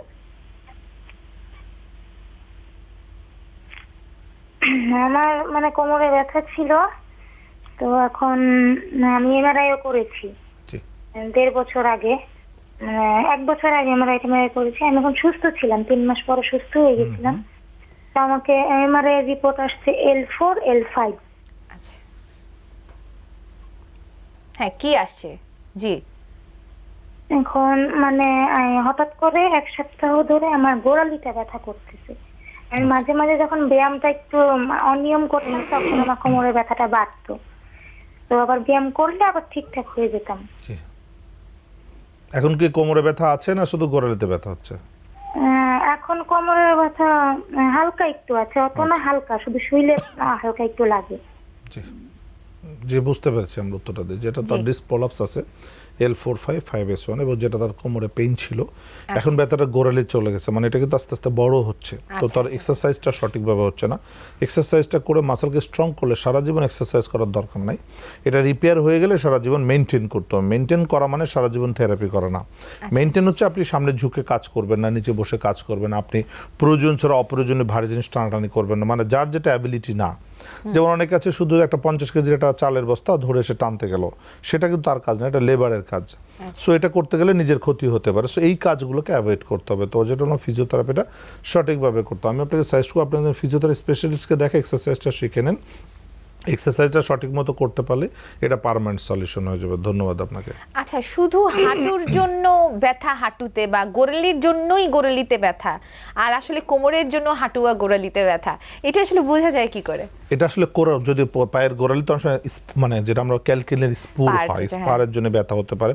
আসলে মোস্ট অফ দ্য পেশেন্টের ক্ষেত্রে দেখা গেছে যেটা আমরা ক্যালকেলের স্পার আমরা ডায়াগনোসিস করেছে, তারপরেও দেখে তার ব্যথা যাচ্ছে না, তার কোমরের ডিস্ক প্রলাপসের কারণে। সো এটা কিন্তু অ্যাসোসিয়েট হচ্ছে, একটার সাথে আর একটা রিলেটেড। দুইটা কারণও হতে পারে, তিনটা কারণও হতে পারে। হাঁটুর ভিতরে তো হাঁটুতে সমস্যা আছেই, মানে হাঁটুতে আর্থ্রাইটিস আছে আমরা জানি, কিন্তু কোমরের ডিস্ক প্রলাপসের এটা আরও তীব্র আকার ধারণ করছে। কারণ কোমরের যে ডিস্ক প্রলাপস সেক্ষেত্রে তার মাসেল পাওয়ার দুর্বল হয়ে যাচ্ছে। বা হাঁটুতে যারা লং টাইম আক্রান্ত তাদেরও কোমরে ছোট না ছোট ইনজুরি থাকবেই, কারণ কোমর আমাদের কিন্তু ভালনারেবল জয়েন্ট, এখানে কিন্তু মুভমেন্ট হচ্ছে কন্টিনিউয়াস। সো এখানে ইনজুরির চান্স সবচেয়ে বেশি। সো আমি যদি হাঁটুর চিকিৎসা করতে থাকি, কোমরের ওই রিপেয়ারটা না করি, তাহলে হাঁটু ব্যথা কোনোদিনও ভালো হবে না। কারণ মূল হচ্ছে কি যে আপনি হাঁটু ব্যথার জন্য আপনি কি দিচ্ছেন, পেইন কিলার দিচ্ছেন, ক্যালসিয়াম দিচ্ছেন, ভিটামিন ডি দিচ্ছেন, গ্লুকোজামিন দিচ্ছেন, কিন্তু আসলে এটা তো আপনি তার রোগটাকে ট্রিটমেন্ট করার চেষ্টা করছেন, তার ইনজুরিটাকে রিপেয়ার করার চেষ্টা করছেন, কিন্তু তার ব্যালেন্সটাকে তো ঠিক করছেন না। ইমব্যালেন্স হয়ে যাচ্ছে, তার মাসেল দুর্বল, বডির ওজন বেশি, সেটাকে আপনার কি ব্যালেন্স? অনেক আছে দেখা যাচ্ছে ওজন হচ্ছে 80 কেজি, বলছে আপনি ওজন না কমাইলে কোনোদিন হাঁটু ব্যথা ভালো হবে না। আমরা ওয়েট নিয়ে কথা বলবো, আমরা একটা মাঝখানে ফোন নিয়ে নিচ্ছি। হ্যালো দর্শক। হ্যালো, হ্যাঁ বলেন। জি, আপনার নাম এবং বয়স বলে প্রশ্নটি করুন। আমার নাম হচ্ছে রুমা, রাজশাহী থেকে বলছিলাম, বয়স 36। জি। আমার হচ্ছে 2টা সিজারের বাচ্চা। আচ্ছা হয়েছে 13 বছর হলে বিয়ে হওয়া। আচ্ছা, এখন সমস্যা কি হচ্ছে? জি। সমস্যা হচ্ছে আমার প্রথম বাচ্চা হওয়ার পরে মাজা ব্যথা করতো। আচ্ছা। তো মাজা ব্যথাটা করার পরে দ্বিতীয় বাচ্চা 4 বছর পরে হয়, তখন হচ্ছে পা ব্যথা, পায়ের হচ্ছে ব্যথা। তো মানে বসতে উঠতে ব্যথা করতো, বসতাম যখন তখন, উঠতাম যখন তখন ব্যথা করতো। এখন কি সমস্যা হচ্ছে? এখন কি সমস্যা? এখন হচ্ছে মানে ব্যথার ওষুধ খেতাম, অনেক কিছু খেতাম, মানে ভালো হয়েছিল। কিন্তু হচ্ছে 2 বছর আগে মাজা খুব ব্যথা করতো, আর হচ্ছে পায়ের দিকে ব্যথা করতো। দিয়ে হচ্ছে ওষুধ খেয়ে ডাক্তার দেখিয়েছিলাম, ওষুধ খাওয়ার পরে মানে ভালো ছিলাম 1 বছর। 1 বছর পরে এখন হচ্ছে প্রায় 10 মাস হলো, রোজা থেকে আবার হচ্ছে মানে হিপ জয়েন্ট, পায়ের হিপ জয়েন্ট থেকে ব্যথা। তো ব্যথাটা এখন হচ্ছে মানে নিচের দিকে, মানে এটা হচ্ছে 1.5 মাস থেকে ব্যথা। তো ডাক্তার দেখাইছিলাম, ডাক্তার হচ্ছে ওষুধ দিয়েছে, এক্সরে করে না, এমআরআই করে নাই, ওষুধ দিয়েছিল। এখন হচ্ছে পা হচ্ছে আমার মানে ব্যথাটা প্রচুর করছিল। এখন ব্যথাটা কিছুটা কমেছে, কিন্তু যখন দাঁড়াই যখন, তখন মানে বেশিক্ষণ দাঁড়ালে পরে ব্যথা করে, আর শুয়ে থাকলে ব্যথা নাই। কিন্তু উঠা বসা মানে করতে নিষেধ করেছে ডাক্তার, নিচে বসতে, তো নিচে বসি নাই। কতদিন বসবেন না? এটা 2 মাস থেকে হচ্ছে। কতদিন বসতে নিষেধ করেছে? না ওটা কিছু বলে নাই, এটাই তো বলতো, আসলেই সমস্যা। এই যে নিচে বসতে নিষেধ করেছে, উনি সারা জীবন বন্ধ করে দিল, তাহলে কিন্তু সমস্যা, আস্তে আস্তে উনি আরো ডিসএবিলিটির দিকে চলে যাবে। আর হচ্ছে আমার পা হচ্ছে মানে এখন মানে অবাস হয়ে যাচ্ছে, আর ঝিনঝিন করে। যে আমরা বুঝতে পেরেছি, আর কিছুক্ষণ পরে মানে ব্যথা করে। জি আমরা বুঝতে পেরেছি। তার কিন্তু এই যে সমস্যাটা কিন্তু সমাধান হয় নাই, কখনো কমে থাকছে, কখনো বেড়ে যাচ্ছে, কখনো কমে যাচ্ছে, কখনো বেড়ে যাচ্ছে। আসলে তার ডিস্ক প্রলাপস আছে, এই ডিস্ক প্রলাপসটাই তার দিন দিন বেড়ে যাচ্ছে। ডিস্ক প্রলাপসের পেইনটা কিন্তু এমনিই কমে যায়, কারণ যখন ডিস্ক প্রলাপস হলো, ওই যে সে স্টপ করলো, ওই ইনজুরিটা কিন্তু 7 দিন 10 দিনের মধ্যে পেইন কিলার খেলেও কমে, না খেলেও আস্তে আস্তে কমে যায়। তো তখন মনে করে আমি ভালো হয়ে গেছি, আসলে ভালো হয়নি। এরপরে আরেকটা ধাক্কা যখন দেয়, তখন আবার ব্যথা হয়ে যাচ্ছে। এরপর আস্তে আস্তে পায়ের শক্তি কমে যাচ্ছে। এখন কিন্তু পেশেন্ট হিস্ট্রি কি, যে পায়ের জোর কম, উঠতে বসতে পারে না। তার মানে কি রোগী কিন্তু ব্যথার থেকে এখন অবসের দিকে যাচ্ছে, প্যারালাইসিসের দিকে যাচ্ছে। পায়ের জোর যত কমতে থাকবে তার হাঁটা চলার কোয়ালিটি কমে যাবে, সে আস্তে আস্তে প্যারালাইসিস দিয়ে চলে। তার মানে তার ডিস্ক প্রলাপস কিন্তু কন্টিনিউ হয়েই যাচ্ছে। এই যে নিচে বসা বন্ধ করে দিয়েছে, 2 মাস ধরে বসে না, এইভাবে 2 বছর ধরে যদি না বসে তাহলে হাঁটু নষ্ট হয়ে যাবে। আচ্ছা আচ্ছা, তার মানে একটা থেকে একটা চিকিৎসা কিন্তু সঠিক হচ্ছে না। তার কোমরের ডিসপ্রলাপসকে রিপেয়ার করে মাসলকে স্ট্রং করতে হবে, তাহলে সে আবার নিচে বসে নামাজ কালাম সব নর্মাল করতে পারবে। সো দর্শক, আমি সাজেস্ট করব আপনি একজন ফিজিওথেরাপি স্পেশালিস্টকে দেখিয়ে একটা এমআরআই করেন, নতুন একটা এমআরআই লাগবে। এমআরআই করে দেখেন যে ডিসপ্রলাপসটা আরও বেড়ে গিয়েছে, আগেরটার সাথে কম্পেয়ার করলে বোঝা যাবে অনেক বেড়ে গিয়েছে, এবং এটাকে রিপেয়ার করে পায়ের শক্তি বাড়াতে হবে। তাহলে আপনি উইদিন মানে 3 মাস ম্যাক্সিমাম সময় লাগে, 3 মাসের মধ্যে আপনি আবার জায়নামাজে নামাজ পড়তে পারবেন, উঠবস করে কাজ করতে পারবেন, কোনো অসুবিধা হবে না, এবং পার্মানেন্ট সলিউশন হয়ে যাবে। ধন্যবাদ আপনাকে। আপনাকেও ধন্যবাদ। আমাদের আরো একটা ফোন চলে এসেছে, নিয়ে নিচ্ছি। হ্যালো দর্শক, হ্যালো,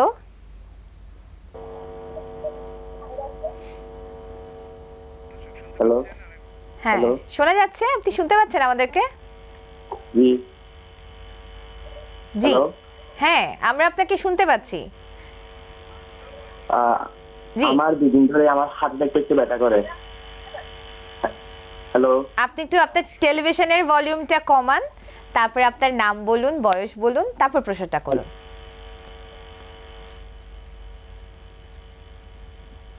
আমার নাম মোহাম্মদ আশরাফুল ইসলাম চৌহান। জি, আর বয়স হচ্ছে 18। জি, আচ্ছা, কি সমস্যা বলেন? আমার হাঁটুটা 2 দিন ধরে ব্যথা করতেছে একটু, মানে কয়েকদিন পর পর ব্যথা করে হাঁটুটা। 2 হাঁটু না 1 হাঁটু ব্যথা? শুধু এক হাঁটু। কোমরে কোনো ব্যথা আছে? না না, করে না, শুধু মাঝে মধ্যে। আপনার কি 18 বছর বয়স বললেন? হ্যাঁ। আচ্ছা, হাঁটুতে কোনো আঘাত লেগেছিল? না, আঘাত লাগে না, এমনি কয়েকদিন পর পর ব্যথা করে, মানে হাঁটতে পারি না, বেশি ব্যথা করে। শুধু হাঁটুতেই না অন্য কোথাও ব্যথা আছে? না, শুধু হাঁটুতে, মাঝে মধ্যে একটু উপরে যাই। জি, বুঝতে পেরেছি, ধন্যবাদ। জি, এই যে 18 বছর বয়সে হাঁটু ব্যথা হচ্ছে, এই বয়সে কিন্তু ব্যথা হওয়ার কথা না। বাট এটা ইনজুরি থেকে হতে পারে, অথবা তার আর্থাইটিস থেকে হতে পারে, জুভেনাইল আর্থাইটিস থেকে হতে পারে, অস্টিও আর্থাইটিস থেকে হতে পারে, রিমাটয়েড হাঁটু ব্যথা যেহেতু। সো এটা আসলে কেন ব্যথা হচ্ছে এটা খুঁজে বের করা উচিত, কারণ 18 বছর বয়স এবং ব্যথাটা কিন্তু মুভমেন্টও করে বলছে, তার মানে তার ডিসপ্রলাপস হতে পারে। কারণ অনেকে মনে করে 18 বছর বয়সে ডিসপ্রলাপস হতে পারে না, অবশ্যই হতে পারে। আমরা 12 বছরও ডিসপ্রলাপসের রোগী পেয়েছি। তো ডিসপ্রলাপ যদি হয় সেটা থেকে তার পায়ের শক্তি কমে যাচ্ছে, আর এই বয়সে যদি এই অবস্থা হয় 5 বছরের মধ্যে সে আরও খারাপের দিকে চলে যাবে। সো তাকে একটা এমআরআই করতে হবে এবং কিছু প্যাথোলজিক্যাল টেস্ট করে দেখতে হবে যে ব্যথাটা কি কারণ হচ্ছে। এক্স্যাক্টলি কারণটা দেখার জন্য আমাদের কোমরকে অবশ্যই ইনক্লুড করতে হবে, কারণ এটা কোমর থেকে আসার চান্স আছে। কোমরের সাথে সাথে কিছু প্যাথোলজি টেস্ট করলে ধরা পড়বে তার আসল রোগটা কি, দেন ওটাকে চিকিৎসা করতে হবে। এক্ষেত্রে ফিজিওথেরাপিটা ভেরি ভেরি ইম্পর্টেন্ট। যদি আর্থাইটিস থাকে সেক্ষেত্রেও ফিজিওথেরাপি কাজ করবে, ডিসপ্রলাপস থাকলে সেটাও ফিজিওথেরাপিতে ভালো হয়ে যাবে। ছোট মানুষ পেন কিলার দরকার হবে না। তো আমি দর্শক সাজেস্ট করবো আপনার গার্জিয়ানকে বলে যে কোমরের এমআরআই এবং প্যাথোলজিক্যাল টেস্ট করে একজন বিশেষজ্ঞ ফিজিওথেরাপিস্ট অথবা যে কোনো কাছে বিশেষজ্ঞকে দেখিয়ে আপনাকে ফিজিওথেরাপি করতে হবে। এটা ব্যথার ওষুধে কিন্তু এটা আস্তে আস্তে আরও খারাপের দিকে যেতে পারে। সো ফিজিওথেরাপির মাধ্যমে এটাকে কন্ট্রোলে আনতে হবে। ধন্যবাদ আপনাকে। আচ্ছা, এই বয়সে তো আসলে খেলাধুলা করাটা উচিত, ঠিক না? তো রেগুলার আসলে খেলাধুলা যারা করে তাদের কি আসলে ফিটনেসে গন্ডগোল হওয়া বা ব্যথা হওয়ার সম্ভাবনা আছে? যারা নিয়মিত ছোটবেলা থেকেই এক্স্যাক্টলি যেভাবে চলে তাদের সমস্যা হয় না। যেমন আমরা ছোটবেলায় খেলাধুলা করছি, আমরা কিন্তু ফিটনেসের চিন্তাও করি না, কিন্তু আমরা এক্সারসাইজ করেছি, আমরা দৌড়াদৌড়ি করেছি, বুক ডট দিয়েছি, পাঞ্জা খেলেছি, অনেক এক্সারসাইজ করেছি না বুঝে, বাট সেটাই আমাদের ফিটনেসটাকে কন্ট্রোল করেছে। কিন্তু এখনকার ছেলে মেয়েরা তো ঘরে বসে বসে বেশিরভাগ সময় কম্পিউটারে কাজ করছে, আসলে খেলাধুলার সময় পাচ্ছে না, বাইরে যাওয়ার সুযোগ হচ্ছে না, যে কারণে তার ফিটনেসটা ফল করছে। আর ফিটনেস ফল করার কারণেই কিন্তু এই ক্ষতিগ্রস্ত হচ্ছে। এই ছোট ছোট মানুষ আমি পাচ্ছি, ছোট ছোট 16 বছর 12 বছর 14 বছরের ছেলে মেয়েরা আসতেছে ব্যাক পেইন নিয়ে, এবং তাদের ডিসপ্রলাপস হয়ে যাচ্ছে, তাদের কার্টিলেজ ইনজুরি হচ্ছে, ভয়ঙ্কর অবস্থা। তো এরা বয়স হতে হতে এদের অবস্থা আরো খারাপের দিকে চলে যাবে। আচ্ছা, এই ফিজিওথেরাপি নিয়ে আসলে আপনার চিন্তা ভাবনা কি? এটা আসলে সর্বস্তরে মানে পৌঁছিয়ে দেওয়ার জন্য আসলে কি করা উচিত? কারণ যতই বলেন সব জায়গায় কিন্তু খুব অভিজ্ঞ মানে ভালো একদম পারফেক্ট ফিজিওথেরাপির বিশেষজ্ঞ পাওয়াটা খুব টাফ মানুষজনের জন্য, যার কারণে হয় কি বিভিন্ন জায়গায় যায়, বিভিন্ন ধরনের ফিজিওথেরাপি দিচ্ছে, হয়তোবা কিছু কিছু ফিজিওথেরাপি অ্যাপ্রোপ্রিয়েটও না, যার কারণে হয়তোবা ঝামেলাগুলো আরো বেড়ে যাচ্ছে। তো আপনার চিন্তা ভাবনা কি এগুলো? আসলে যেটা হলো যে আমরা যে ফিজিওথেরাপিকে আরো মানুষের দোরগোড়ায় পৌঁছার জন্য ফিজিওথেরাপি আসলে এডুকেশন লেভেলটাকে বাড়াতে হবে, কারণ আমাদের এখন ফিজিওথেরাপিস্ট প্রোডাকশন প্রোডাকশন বাড়াইতে হবে। সো আমরা ঢাকা কলেজ অফ ফিজিওথেরাপি নতুন একটা কলেজ করেছি এই রিসেন্টলি, যেটা ঢাকা বিশ্ববিদ্যালয়ের আন্ডারে। এরা বিশ্ববিদ্যালয়ের আন্ডারে এখানে পড়াশোনা করে এখান থেকে কোয়ালিফাইড ফিজিওথেরাপিস্ট বের হবে, এবং এটা বের হওয়ার পর এরা সব জায়গায় তারা সুযোগ পাবে, বিদেশে চলে যেতে পারে। আমাদের বিদেশে কিন্তু ফিজিওথেরাপিস্ট অনেক ডিমান্ড, বাংলাদেশে প্রচুর পরিমাণে এখন ফিজিওথেরাপিস্ট দরকার আছে। এখন হাজার হাজার ফিজিওথেরাপিস্ট বের হলেও মানুষের কিন্তু চাহিদা শেষ হবে না, কারণ আমাদের দেশে কিন্তু প্রচুর জনসংখ্যা, 16 কোটি মানুষ, যেখানে সেখানে ব্যথার রোগী যদি 70% বলা হয় তাহলে অনেক রোগী আছে, ঘরে ঘরে ব্যথার রোগী আছে। তো কত মানুষ পেইন কিলার খাবে? পেইন কিলারের সাইড ইফেক্ট আছে আমরা জানি। সো ফিজিওথেরাপি কিন্তু সাইড ইফেক্ট নাই, কিন্তু অবশ্যই সেটা কোয়ালিফাইড থেরাপিস্ট দিয়ে হতে হবে। কোয়াক থেরাপিস্ট দিয়ে হলে কিন্তু আরও ক্ষতি হচ্ছে, কারণ এক্সারসাইজ যদি ভুল হয়, ডিরেকশন যদি ভুল হয়, তাহলে কিন্তু সে সর্বনাশ হয়ে যাবে। কারণ ফিজিওথেরাপি যেহেতু সাইড ইফেক্ট নাই, কিন্তু ভুল ফিজিওথেরাপি কিন্তু প্যারালাইসিস করে দিতে পারে। এই কারণেই কোয়ালিফাইড ফিজিওথেরাপিস্ট বাড়ানোর জন্য আমরা যেটা কলেজ করেছি ঢাকা কলেজ অফ ফিজিওথেরাপি, এবার আমরা 20 জন স্টুডেন্টদের শুরু করতে যাচ্ছি। আস্তে আস্তে এটা আরও বাড়াবে। আমি আশা করি আরও অনেক কলেজ হবে ফিজিওথেরাপি গ্রাজুয়েশন পড়ানোর জন্য। ঢাকা বিশ্ববিদ্যালয়, বাংলাদেশে ঢাকা বিশ্ববিদ্যালয় আন্ডার অনেকগুলো ইনস্টিটিউট আছে ঢাকা শহরে, তার মধ্যে আমাদের ঢাকা কলেজ অফ ফিজিওথেরাপি একটা কলেজ, যেটা ফিজিওথেরাপি কলেজ। তো এখানে আমরা আসলে শুরু করছি, আস্তে আস্তে আমরা এটা প্রোডাকশন আরও বাড়াবো, যাতে মানুষের এই ফিজিওথেরাপি চিকিৎসাটা মানুষের ঘরে ঘরে আমরা পৌঁছে দিই, সবাই যেন চিকিৎসাটা সঠিকভাবে পায়। কারণ এখন তো আসলে স্পেশালিস্ট অ্যাভেলেবেল নাই, খুব কম ফিজিওথেরাপি স্পেশালিস্ট পাওয়া খুব টাফ আসলে। এই যে গ্রামগঞ্জ পাওয়া তো যায় না, ঢাকা শহর আছে খুব হাতে গোনা কয়েকজন। সো এটা আমাদের অনেক বাড়াতে হবে, এটা সরকারকেও এগিয়ে আসতে হবে। বিভিন্ন ইউনিভার্সিটিতে ফিজিওথেরাপি কোর্স খুলতে হবে, যেটা যশোর বিজ্ঞান ও প্রযুক্তি বিশ্ববিদ্যালয়ে ফিজিওথেরাপি ডিপার্টমেন্ট চালু করেছে। ঢাকা বিশ্ববিদ্যালয় ঢাকাতে 7-8টা ইনস্টিটিউট আছে, একটা কলেজ হলো নতুন। সো সবকিছু মিলে আস্তে আস্তে আস্তে এটা আরও রাইজিং হচ্ছে। হ্যাঁ, আসলে উচিত, কারণ হচ্ছে আমরা তো আপনার সাথে আলোচনায় সবসময় শুনতে পাই যে ফিজিওথেরাপি তো আসলে খালি এক টাইপের না, বিভিন্ন ধরনের ফিজিওথেরাপি আছে। কারণ আমাদের বিভিন্ন পার্টের, বিভিন্ন অর্গানের জন্য, বিভিন্ন অপারেশনের জন্য এক একটা ফিজিওথেরাপি এক এক রকম। তো দেখা যায় হয়তোবা যারা প্র্যাকটিস করছেন তারা অনেকে হয়তোবা এই ব্যাপারগুলোতে অভিজ্ঞ না, যার কারণে দেখা যাচ্ছে যে ফিজিওথেরাপি একই ধাঁচের ফিজিওথেরাপি হয়তোবা সবাইকে দেয়া হচ্ছে, এবং আমরা হয়তোবা অনেকে জানি না যে অ্যাকচুয়াল ফিজিওথেরাপি কি, যার কারণে হয়তোবা যাচ্ছে কেউ শেক দিচ্ছে, কেউ টানা দিচ্ছে। আসলে যেমন ওপেন হার্ট সার্জারি পরে ফিজিওথেরাপি লাগবে, তো একটা ওপেন হার্ট সার্জারি রোগীর গায়ে হাত দেওয়ার জন্য একজন কোয়ালিফাইড ফিজিওথেরাপিস্ট লাগবে, যে কেউ কিন্তু হাত দিতে পারবে না। একটা সিজারের পরের দিন তাকে ফিজিওথেরাপি লাগবে, তো সিজারের রোগী কত সিভিয়ার কন্ডিশন, সেখানে ফিজিওথেরাপি দিতে হবে। একটা অর্থোপেডিক্স অপারেশনের পরে ফিজিওথেরাপি দিতে হচ্ছে। একটা নিউরোলজি অপারেশন আছে, ব্রেন ওপেন করছে, ব্রেন অপারেশনের পরে তাকে ফিজিওথেরাপি দেওয়া লাগছে। সো এখানে কিন্তু বিশেষজ্ঞ ছাড়া এখানে যে কারোর হাত দেওয়াটা কিন্তু ডেঞ্জারাস। এই জন্যই আমরা বলছি যে এডুকেশন লেভেলটাকে বাড়াতে হবে, বিশেষজ্ঞ তৈরি করতে হবে, কারণ ফিজিওথেরাপি মেডিকেল সায়েন্সের প্রত্যেকটা সেক্টরের সাথে খুবই খুবই ইম্পর্টেন্ট একটা সাবজেক্ট। ধন্যবাদ আমাদের সাথে থাকার জন্য। আমরা অনুষ্ঠানের শেষ পর্যায়ে চলে এসেছি, তাই বিদায় নিয়ে নিতে হবে।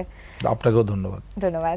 শুধু দর্শকবৃন্দ, আমাদের অনুষ্ঠান ভালো লাগলে প্রতি শনিবার চোখ রাখবেন, সকাল 9:30 থেকে 10:30টায় আমাদের অনুষ্ঠান সম্প্রচার হয়, এবং যারা মিস করে যান, সকালে দেখতে পারেন না, তারা রাত 2টার সময় আবারও দেখে নেবেন, এটা পুনঃপ্রচার করা হয়। আমাদের অনুষ্ঠান দেখার আমন্ত্রণ থাকলেও ভালো থাকবেন, সুস্থ থাকবেন, আল্লাহ হাফেজ।